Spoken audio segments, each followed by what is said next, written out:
Ici, une basina. Ce genre de monument est très répandu au Sahara central. Son apparition remonte au 3e millénaire avant notre ère.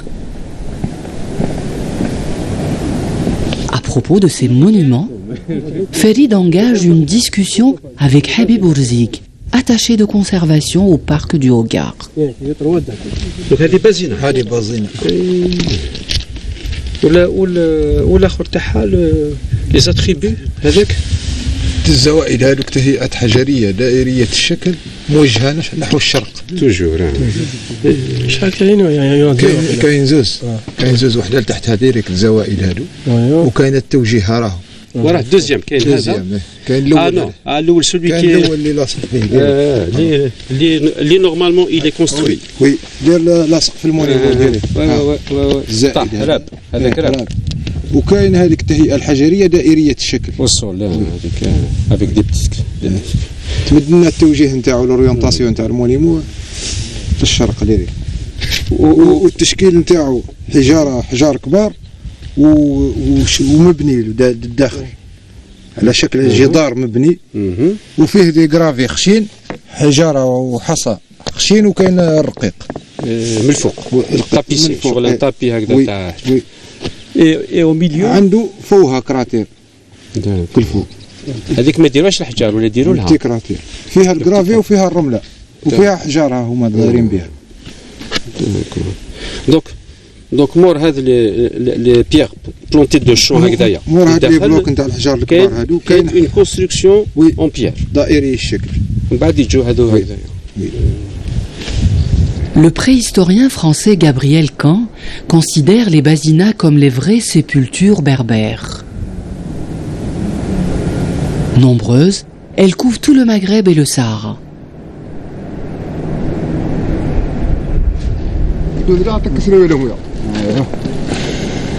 Sur le prolongement de l'Oued Tarit, une surprise nous attend.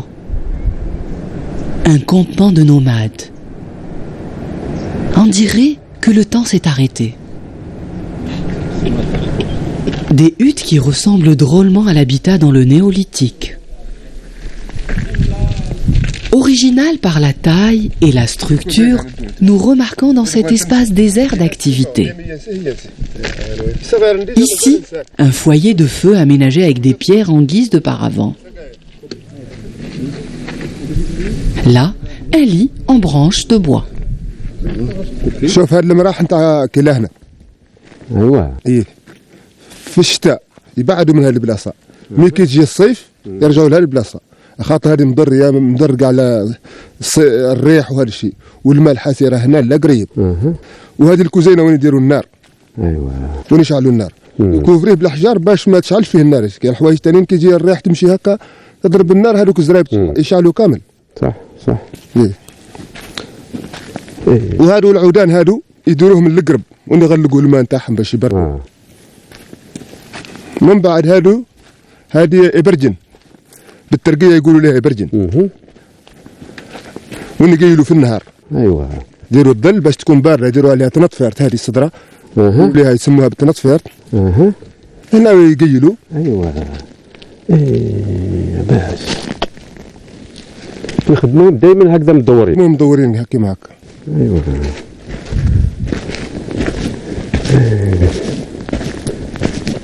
والحطب هذا هنا اللي وقفه الحطبه هذه اللي واقفه يغلقوا فيها الطسان تاع شراب الماء وهذا الشيء أيوة. والقش باش ما ياكلوا الحيوان وهذا اللي مطارح تاع رقاد يقولوا لهم سقي سقاين وحده هذه ديجا تفك عليها اللي محطوط عليها يسمى هي الشعر هذه مازال تنفرشها مريقله شوف ايوا هذه الصدره باش ما العودان هذو ما تحس به وهادو كانوا مبنيين كيما هكا باش يعني على الظل نتاع القمره صح هادو شوف هذه يستعملوها في الليل يستعملوها في الليل القمره هكذا يغطيوها كيما هكا شوف ايوا تجي طالعه شويه وخلاص لا بس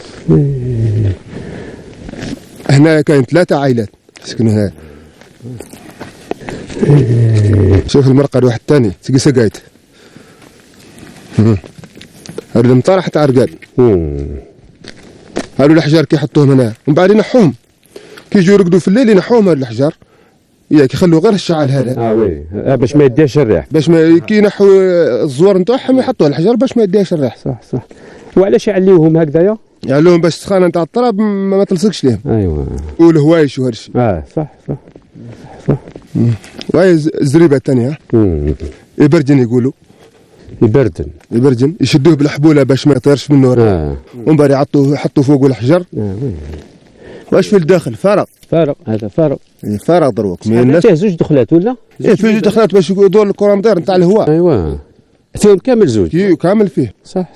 على دخل الهواء واحد تخرج باش يكون بارد. وي كي تسكروا يجي مغموم. دونك هذا في النهار. يقيلوا فيه برك. شوف هذه القربه يابسه شوف. ايوا صح. وي خلاوها شوف هذه قربه يبست هنا. وي صح. شوف القربه شفتها. هذه تبرد ياسر هذه. هذه تبرد. هذه خل فريجيد. يا بياسر ما هو شوي. احسن. نروحوا للرحله تريك. وي رحله مكسر هنا. Les nomades qui habitent ces lieux sont en transhumance. Ils sont à quelques kilomètres d'ici, non loin du village d'Arak, nous dit notre guide. Ces Touaregs Taïtok sont toujours en quête de nouveaux pâturages. La sécheresse a sévi ces dernières années. Ils pratiquent encore de nos jours le pastoralisme nomade, un mode de vie qui dure depuis le néolithique.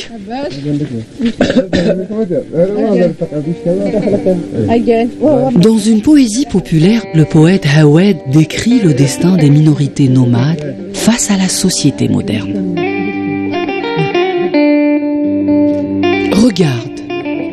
Regarde les ombres des nomades désertent les campements. Ils sont partis, chaussés de braise, à la recherche des rêves. Épuisés sur le parcours de l'exil.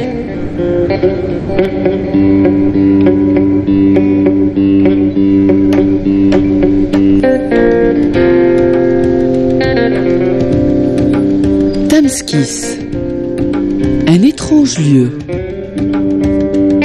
Étrange par les traces du passé.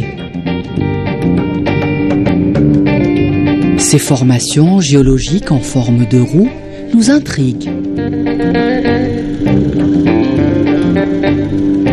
Il s'agit de miches carbonatées, formées lors de la fonte glaciaire ordovicienne, il y a 400 millions d'années. Lors de la fonte des glaces, le CO2, piégé dans l'eau de mer, réagit avec du calcium pour donner ces miches carbonatées.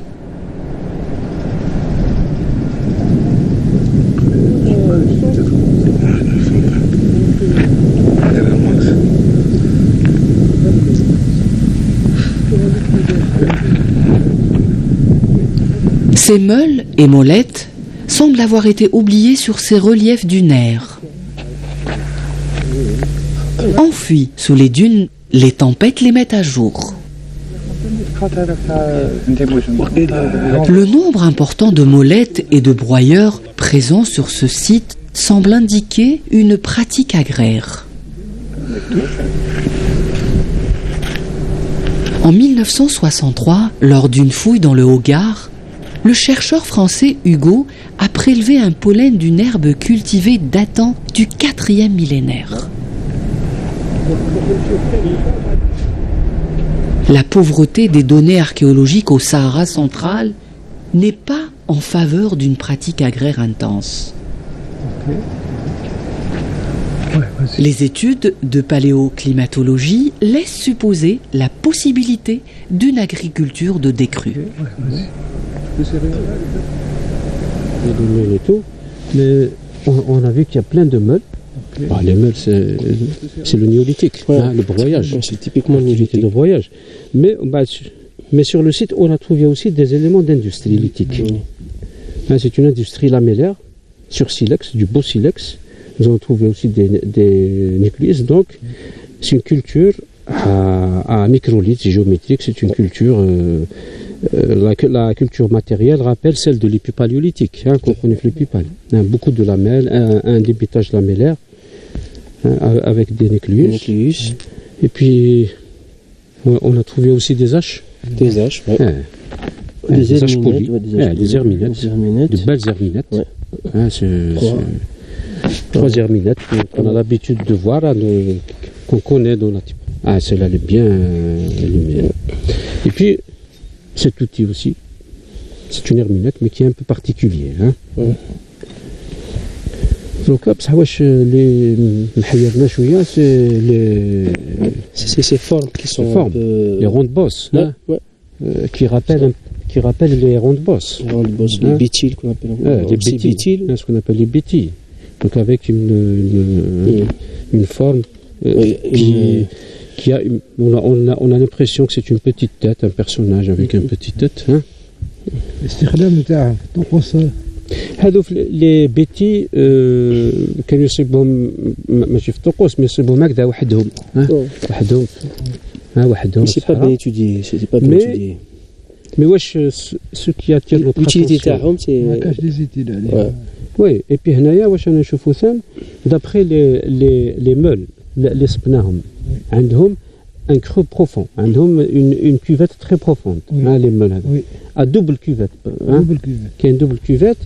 Et puis là, si on regarde bien les objets, la partie inférieure, on a l'impression que c'est usé. On a l'impression que c'est une partie active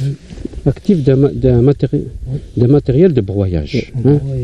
Est-ce que ce n'est pas la partie, c'est pas pour on voit que la main adhère très bien.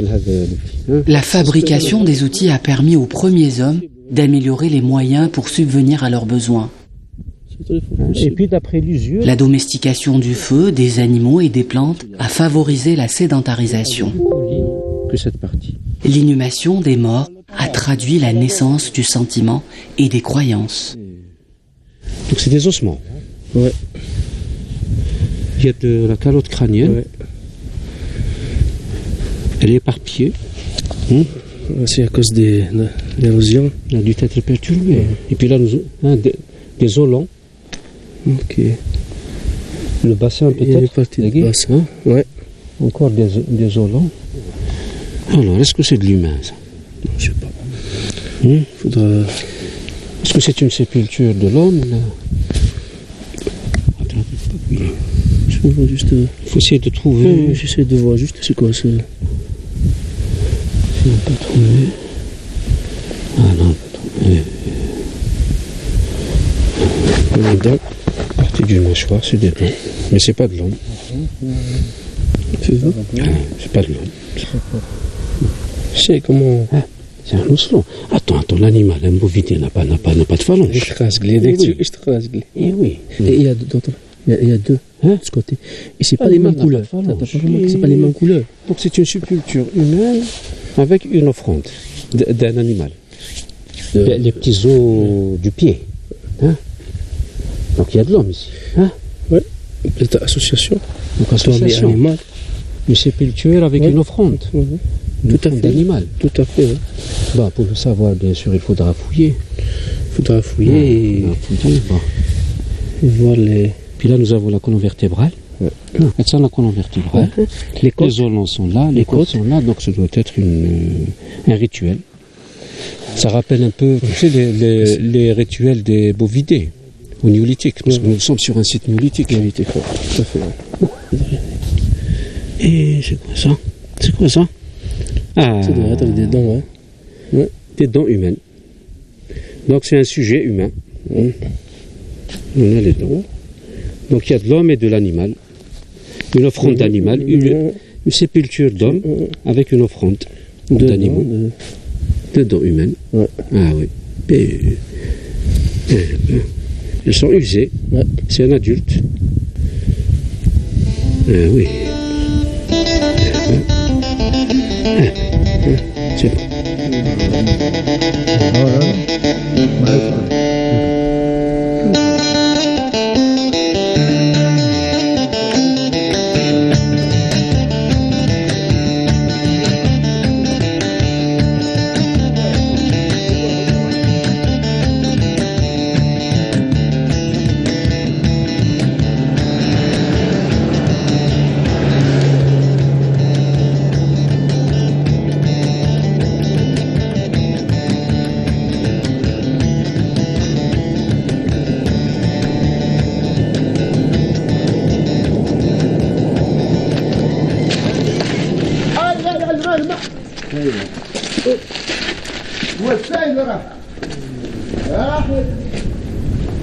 Dans ce massif difficile d'accès, l'équipe avance dans le lit d'un oued, l'oued Innana.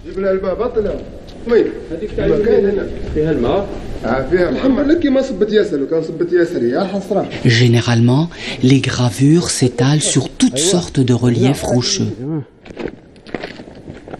Par contre, les peintures préfèrent les abris plus ou moins profonds. Ah oui.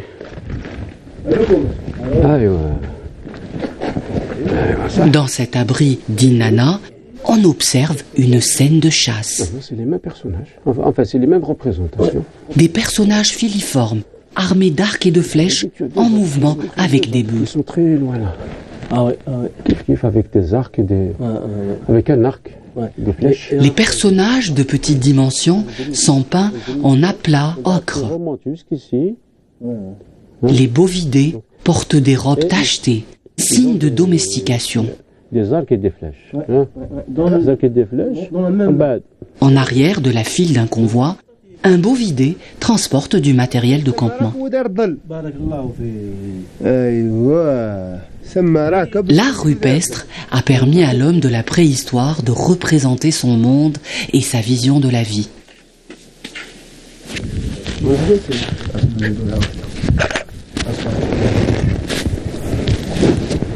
Afin de mettre au jour des images que le temps a altérées, les archéologues traitent l'image par un logiciel d'Estrich. Un demi-cercle, qui remonte jusqu'ici.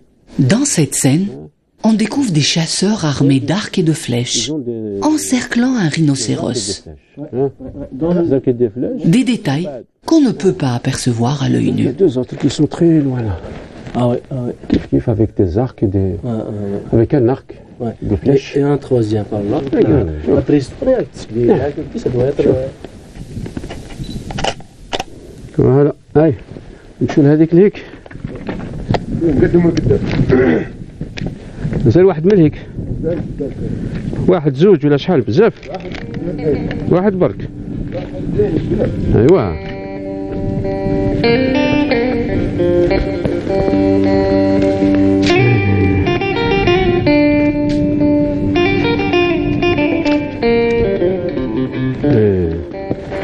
كبير لابري هذا.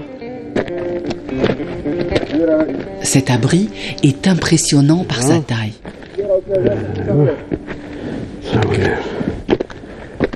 On dirait un sanctuaire sur cette terrasse de l'oued Innana.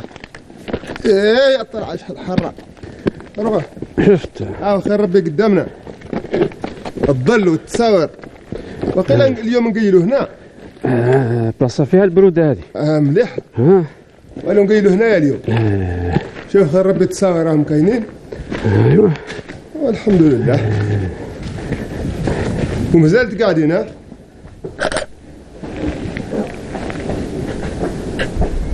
Les figures peintes semblent être de véritables instantanés. Un arrêt sur image. Une description de la vie de groupes sociaux.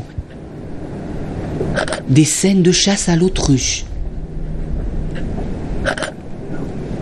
Ici, des chasseurs équipés de lance-boules en pierre, reliés à des lanières de cuir qui lancent dans les pattes des animaux. Là, une scène à caractère rituel. Des femmes dansent. Un autre groupe coiffé de plumes d'autruche sautille. Les bras vers le ciel. Tout semble indiquer qu'il s'agit d'une scène d'initiation à la vie de pastorat.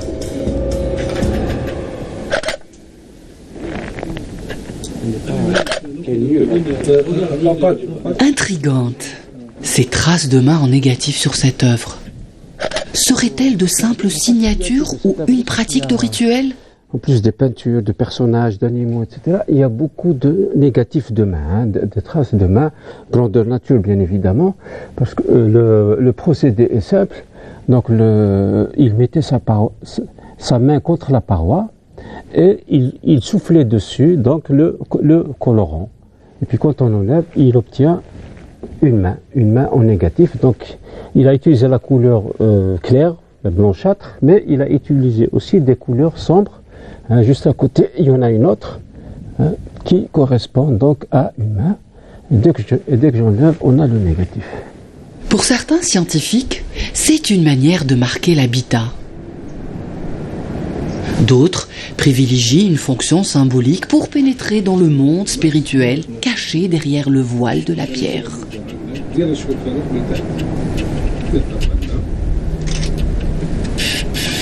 L'artiste des temps préhistoriques ne peut être appréhendé comme l'artiste d'aujourd'hui. Il faut le voir comme le médiateur entre son groupe social et l'univers. C'est celui qui fixe les croyances et exorcise les angoisses. L'art dans ces sociétés a un rôle magique de divination, d'intervention sur le cours de la providence.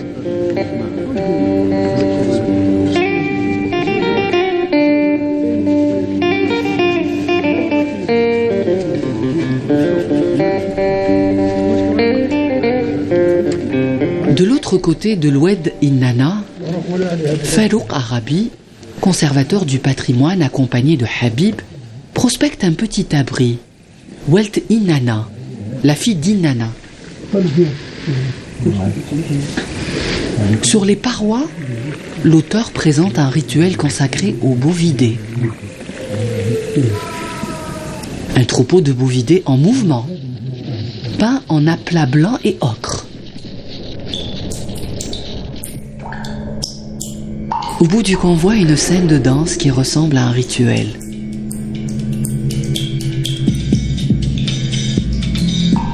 Tout indique que Tamaskis, ce lieu riche en abris orné de pierres rupestres, était jadis un haut lieu de spiritisme associé à une culture pastorale.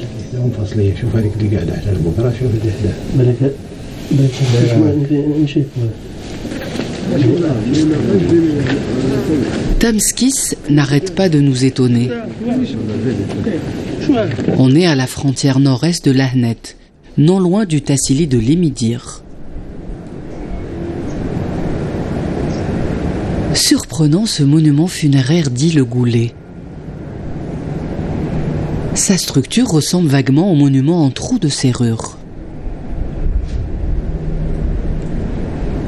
Datant de la période bovidienne, les spécialistes associent ce monument à un autre groupe culturel qui vit dans les Midirs.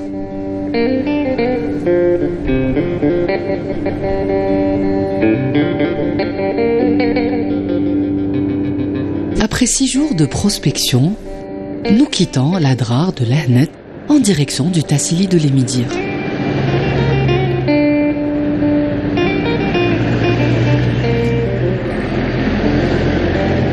De ce côté du monde, Dieu a semé dans les éternelles dunes des arbres de lumière. Ils sont nos toits, notre feu et notre force.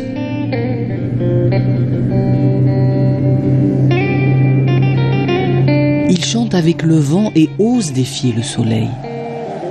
Ceux-là sont le rêve au bout du voyage. Ceux-là sont les esprits de nos aïeux endormis.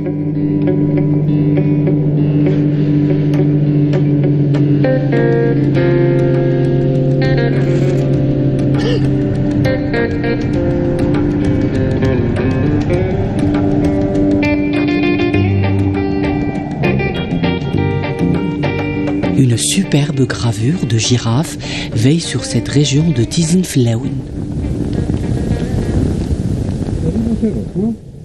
La girafe Amder, comme l'appellent les Touaregs, a occupé le Sahara depuis le néolithique jusqu'à l'époque caméline.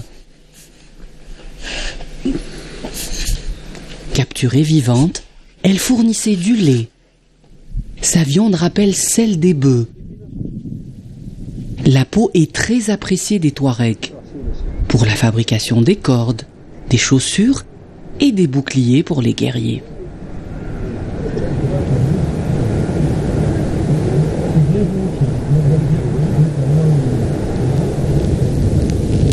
Le soleil se décline pour nous laisser sous la lumière douce de la lune.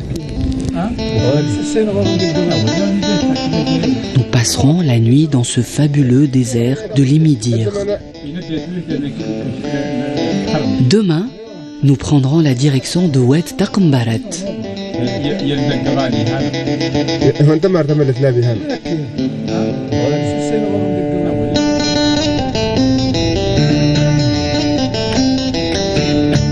Au 5e siècle avant notre ère, l'historien grec Hérodote décrivait le Sahara comme une vaste étendue, aride et désolée.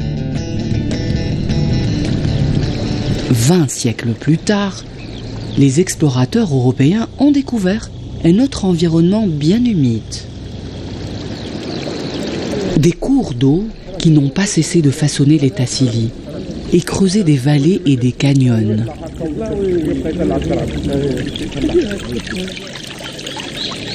Au bord de ces cours d'eau, on peut trouver encore des abris ornés de gravures et de peintures qui nous content le Sahara au néolithique.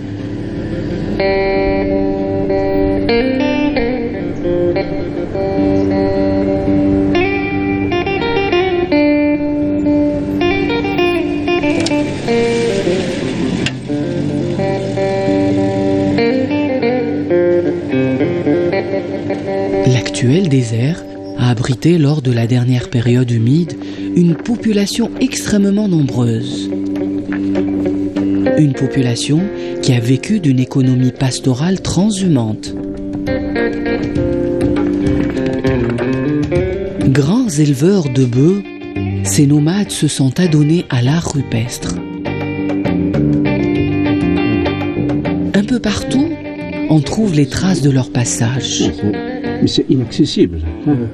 Il est plein de sable. L'abri a été envahi par le sable. Il y a des dégradations des parois. Nous avons un troupeau de bovidés. Dans cet abri d'Ifarlel, cette belle peinture bovidienne relate une scène pastorale. Voilà. Et puis tu as un personnage à côté, enfin des personnages. Une tribu en déplacement. 2-3 personnages. Des hommes armés d'arcs encerclent un troupeau de bœufs. Ah oui. Et puis, la peinture est réalisée en ocre rouge et blanc. Il y a un enclos, là, c'est un sorte d'enclos, je sais pas. Je l'avais ici. Ah oui. Ici, une scène de vie quotidienne. Il y a un enclos, là, c'est une famille dans un enclos rond. Je l'avais ici. Ah oui. Le traitement de l'image révèle la présence d'un cheval et d'autres personnages à l'extérieur de l'enclos. Un personnage ou deux. Au moins un personnage, ouais. Deux personnages. La narration, pendant la période kabbaline, devient de plus en plus figée, contrairement à la période bovidienne.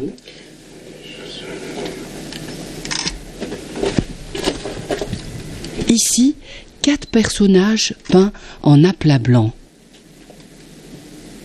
À côté, un cheval.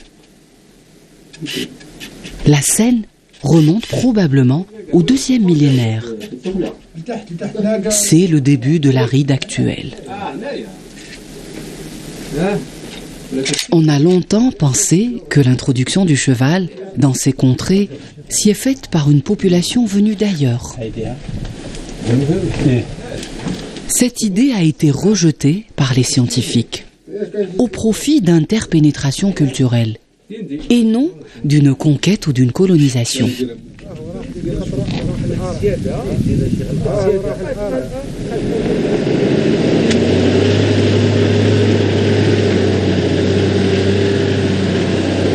La dalle de Tiratimine, une œuvre phare sur une ancienne piste qui menait jadis d'In Salah vers Tamanrasset. Située entre Khnig et Arak, cette dalle évoque un seuil symbole qui marque le passage d'un lieu à un autre. La dalle de Tiratimine se développe sur une centaine de mètres. Elle est riche en reproductions de contours de sandales.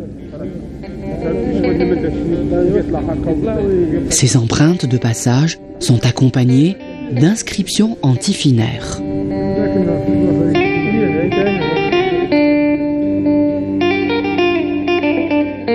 Dans un poème tergui du Hogar, la poétesse Dacine clame le tifinaire. Notre écriture à nous, au Hogar, est une écriture de nomade. Parce qu'elle est tout en bâton, qui sent les jambes de tous les troupeaux. Jambes d'hommes, jambes de méhari, de zébus, de gazelles, tout ce qui parcourt le désert.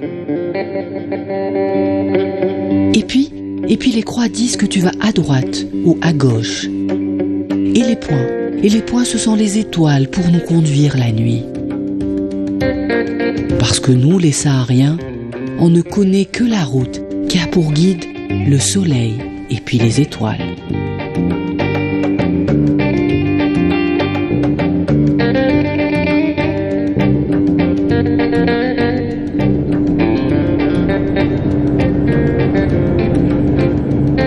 Après 8 jours dans ces musées à ciel ouvert dans l'Adrar de Lahnet et le Tassili de l'Émidir, nous poursuivons notre voyage dans la mémoire des pierres au Tassili du Hogar.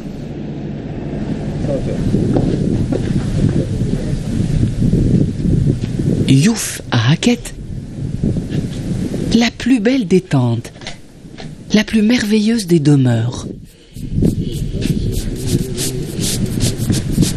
Situé en bordure d'Oued Tintarabin, le sol de cet abri est décoré d'une belle gravure. Des formes géométriques entrelacées agrémentent la surface centrale de la dalle.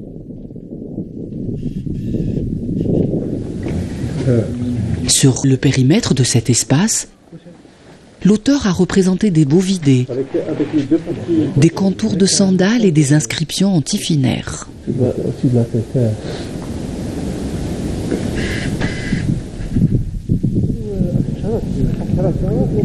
De l'autre côté de la rive de l'Oued Tintarabin, un autre abri chargé d'histoire. Un bovidé en mouvement. La robe porte des taches, signes de domestication. Des autruches. Un éléphant en mouvement. Des bovidés. Un groupe de girafes. Cette faune témoigne d'un climat humide d'avant la désertification. La réalisation de ces gravures remonte à l'époque bovidienne. Une période qui se développe entre le 7e et le 2e millénaire avant notre ère.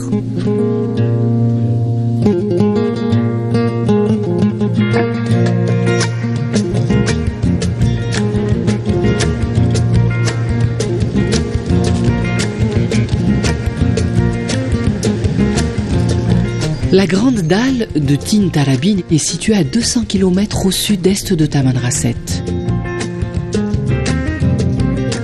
Une halte sur un carrefour qui relie le Tassili des Hadjer à celui de l'Aïr au Niger.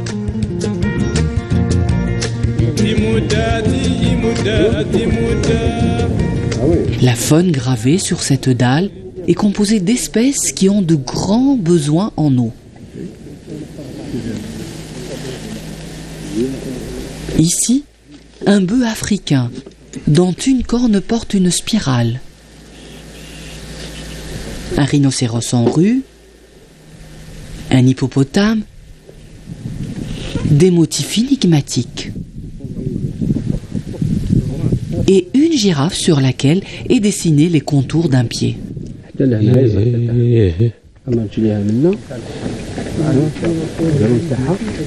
La grande dalle de Tintarabin relate la vie pastorale des groupes sociaux évoluant dans le Hogar.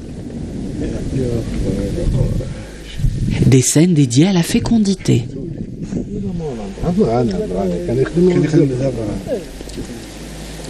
Les bovidés occupent une place de choix, ce qui montre la proximité qu'avaient les hommes néolithiques avec cet animal abondant en ces temps-là.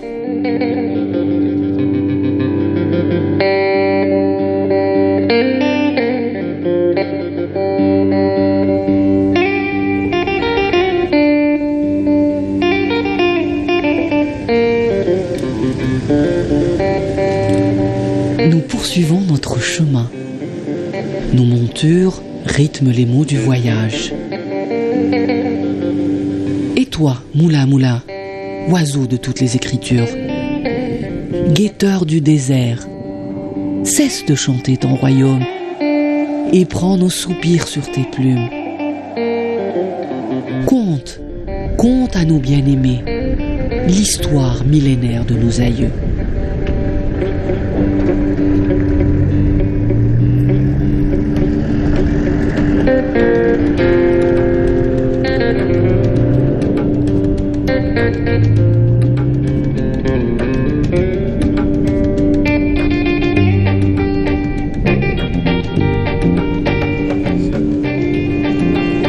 Il y a des milliers d'années, des écoulements ont façonné, creusé, dessiné ces espaces.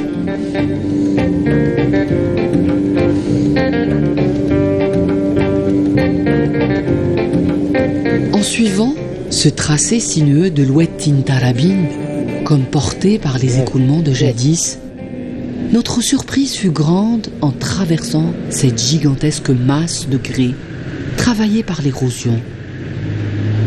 Un chef-d'œuvre de la nature.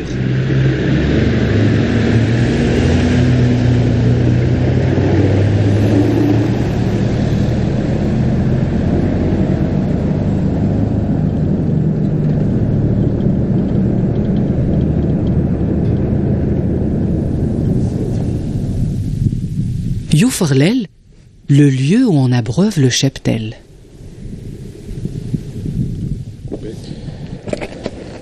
Ce lieu ressemblait jadis à l'actuelle savane africaine. Une vie paisible régnait sur ces lieux.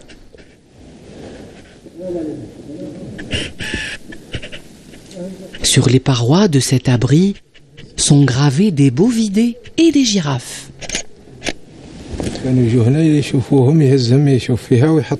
Sur le sol, des tessons de poterie datant de la préhistoire.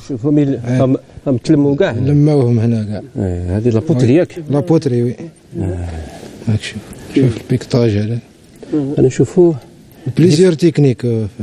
Différentes couleurs, différentes couleurs. Noirâtre, rougeâtre, carbonisation, oxydation. C'est dû à la cuisson, la différence. والديكور مختلف. Différents décors. كاين تقريبا 4 ولا 5 les décors là. Puis le décor, ils ont utilisé des végétaux par exemple, des lanières comme ça, exactement. Pour imprégner ce décor. Décor pointu. Ils ont utilisé aussi des petits bâtonnets, des petits bâtonnets.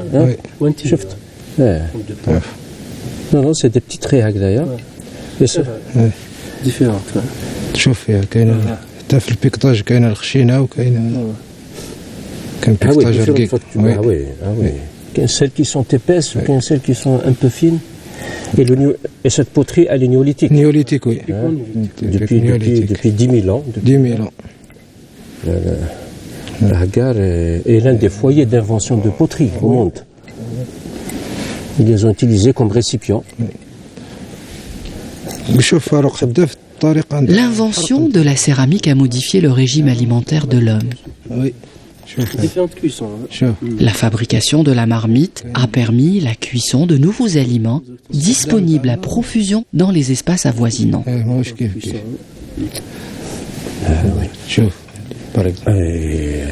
Cette découverte a été un facteur déterminant de la sédentarisation. C'est décoré avec un peigne. Oui. Un peigne. Ils impriment comme ça sur la poterie avant la cuisson, bien sûr. Avant la cuisson.